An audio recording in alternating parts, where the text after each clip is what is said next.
I just wanted to do this quick video.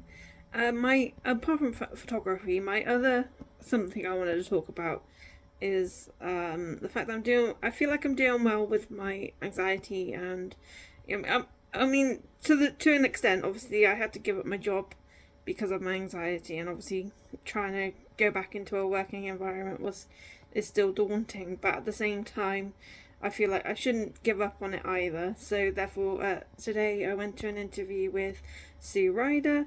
I felt it went really well, and I got to talk to the lady that runs the shop, and I felt at ease just being in the shop. And I realised, although I'm not working, I can still at least attend the shop at Sue Ryder and still help where I can, also doing photography and helping out where I can. And I feel like that will keep me going in terms of trying to keep myself mentally well and have something to look forward to doing. So I think I wanted to talk about this because I think I'm not an expert in mental health. So I'm not saying that because I've overcome certain things that I suddenly know everything, but I'm aware that others go through similar issues, and sometimes, especially when you're in a low state of mind or you're going through that heavy feelings where you feel like you don't want to do anything more with your life, or you don't want to. And I wanted to say this to those that are going through that: is not to give up, not to give in to those emotions. Those emotions are, when they come up, you need to find a way of coming out of them. And not, I know it's, and obviously call for help if you need help, but at the same time it's down to you to sort of find that somewhat thing to call you out of that situation. And the problem with that mentality is a lot of people don't know how to help you in those moments, because what people don't want to do is talk to you and give you the wrong advice.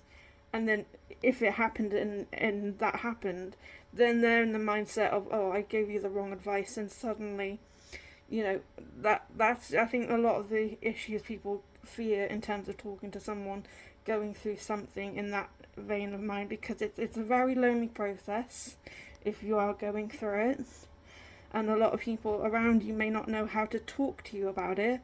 And of course, there are waiting lists for psychologists and counsellors and stuff like that. So therefore, they may not be able to talk to you straight away about what you're going through. Although I say that Samaritans are, I say, the first people to call if you are going through something like that, because I found they do help.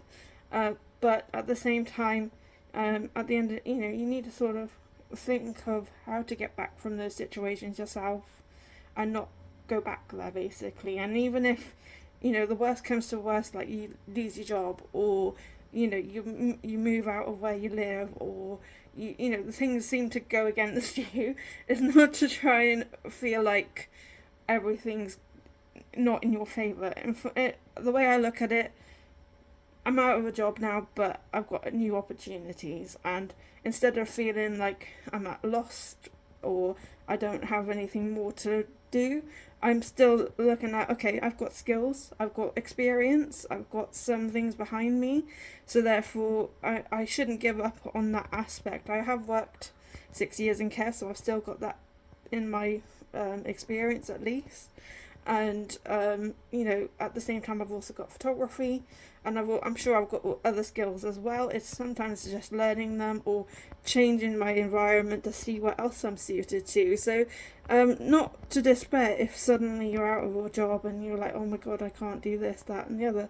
You've already got tons of skills from that job you can transfer to other areas of your life. And at the same time, at the end of the day, you need to work out what's best for you in that moment. And if obviously one job doesn't suit you at that point in time for whatever reason, then it's time to leave and move on. Obviously, I'd like to do it the right way and actually move on the right way, but unfortunately I went a different way. But at the same time, when one door closes, another one opens, hopefully. So I wanted to talk to people who have anxiety or depression and they feel like they're stuck in a situation. Don't feel you're ever stuck in a situation. Obviously, persevere where you can. If you can stick at a job or if you can stick at something, do. But at the same time, it's not the end of the world if you leave or you suddenly out of the job as well. So I wanted to remind people that. And at the same time, if you've got a talent like photography or singing or going in a band, please do what you can to get involved in that area, because at the end of the day, your talent is as much your skill as anything else.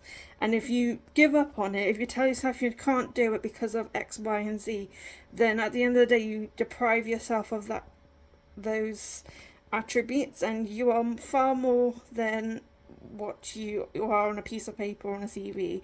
If you think about it that way, you have got lots of talent, you've got something you can work towards that you know you're good at, and at the end of the day it's persevering. If you feel you're not good at it, go and learn it, go and understand why you're not so good at it. Or maybe I'm nowhere saying I'm the most perfect photographer in the world. I still feel at times I'm still learning a lot of the time, but I know I've also progressed in photography, and I know I'm good enough to at least make a business out of it. But at the same time, I'm not tooting my own horn. I know I'm not Annie Leibovitz of any kind at the minute in time, but I will persevere and work on my photography. I will go to courses, or I will read up on it, or I will practice what I practice just doing photography with my camera, and it's experimenting and it's learning how to use your camera in the moment and all the equipment you have. Even if you don't have a fancy camera, it's knowing the angles and the lights and everything around it. So it's just understanding for you what that is, and whatever medium you have to hand at this point in time is you're in the door to that area. So I obviously, that was a photography one. If it's art, it's art. You can find materials anywhere.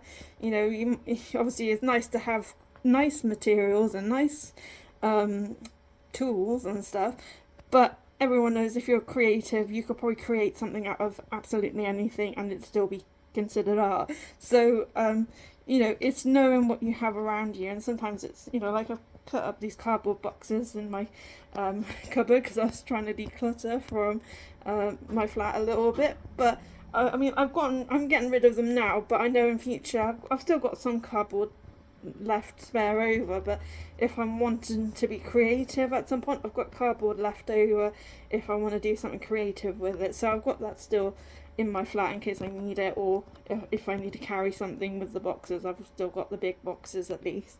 But at the same time, it's working out what you need and what you're going to do with it, and if it's worthwhile as well. But yeah, just don't despair. So today I've been not doing much photography in terms of going out and doing photography, but I have gone to the interview today with Sue Ryder, which is also a photography role as well. I've come home, I've just decluttered my flat and tidied up as best as I can, because at the end of the day I need to keep myself busy. As much as I could come home and feel sorry for myself, but I'm not going to, because there's no point. I'm just going to keep persevering, doing what I need to do for me, and at the end of the day I feel better now, oddly, than I did say 6 years ago when I was unemployed last time. I went on a downward slope. It was like the worst situation ever. But now I'm the opposite side. Yes, I'm out of a job and whatever, but I'm not as depressed as I was. And I realise the mental health side of it is different to what it was before. I'm not as depressed or as worried as much as I was. And I know it's going to be tricky financially for a while, but I've been in situations like this before. I know how to handle it, so it's not the worst situation in the world, so long as there is some income coming in and I can find food and pay for what I live in. I should be fine. And obviously if I persevere and find other jobs, then hopefully I can make an income as well. But at the end of the day, you've got what you have and you make the best out of it. And I think for those that with anxiety and in that state where you feel like you're not going to be able to get out of it, stop thinking that way. There's always a way out of that situation without going to that area. And at the end of the day, it's up to you how you go about things. But the less, the more you understand that you are as important as anyone else on this planet, And I know people go with the, in terms of science, you're a speck of dust, you don't mean anything, but actually, yes, you do mean something. It's like if you think about a brick in the wall, it might be one brick, it might seem insignificant, but if that brick wasn't there, the whole building would fall apart. And that is the same with you. So if you feel like at the moment in time you're feeling like you don't want to belong, no, you matter. If you weren't here, the whole building would fall apart, and that's it. And that's the way to look at it. The best way to simply think about it. If you weren't here, things would fall apart and people would fall apart. And that's, not, you don't want that. We want to build. We want to have more people here so we can build on the world. Okay? Alright. Thank you. Thank you for listening. I hope you have a good evening. And goodbye. Thank you.